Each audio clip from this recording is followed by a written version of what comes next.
here's the thing. When I was reading your book, I thought, I want moms to hear her story, because I think moms sometimes more than anybody have this thing in their head about what it's going to be like to be married and be a mom and have a nice little house. And even if they work outside of the home as well, they have an image of what their career is going to be like and how they were going to balance the kids with all that and blah, blah, blah.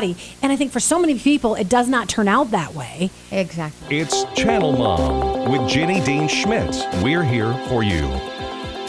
And to remind people, you've been told you have tongue cancer. Yes. You've had to tell, your youngest of your 3 teenagers. You have a blended family, so he happens to be your biological child that you're telling. Yes. And it's you're terrified. You're a woman who believes in God, but you're not sure if you believe He's up to the right thing. And you're in a prayer closet. You're freaking out.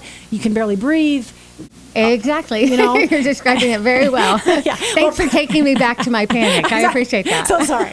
It's because I'm a professional panicker, so I kind of understand it. So making that peace, remind moms about why this was so unexpected. I mean, yeah, what's so interesting is cancer is a piece of my story, and it's very easy for people to think that it's a cancer book and it's just a cancer story. It's not.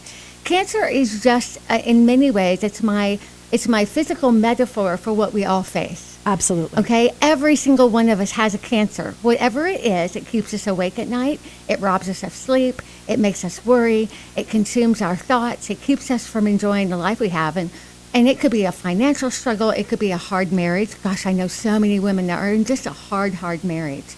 It could be a child with special needs. I mean, we could go on and on. All of us have something that didn't go according to plan. Yeah. All of us do. Yeah. And it happens so fast, just like that phone call from the doctor. It happens so fast. It lands in our lap.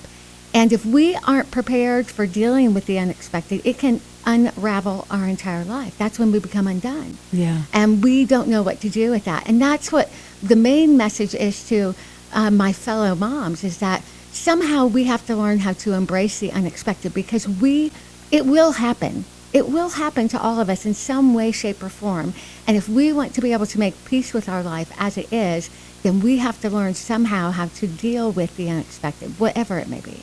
Yeah, it doesn't have to be cancer. It could be anything, Exactly. But here's the cancer I want to talk about, because I struggle with it, and you circle back to it again and again in the book, and that is the cancer of fear. Yes. And I think, honestly, if you said to somebody, if you could remove fear from the word cancer, if you could just say, it is what it is, and I'm signed up for the journey that God's going to bring me on, and I'm not belittling cancer.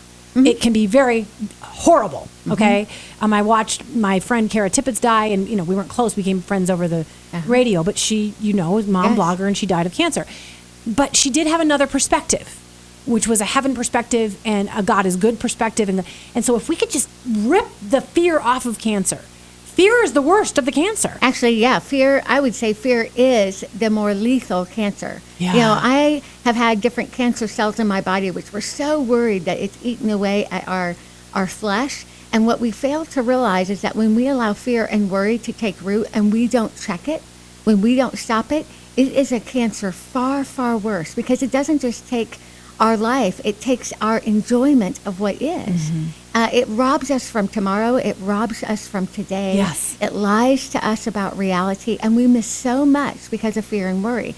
So before we even, we have to somehow move past the whole physical fear of cancer as a medical diagnosis and realize that if we have allowed fear and worry to take hold, we have a cancer far more dangerous in our heart. Yeah.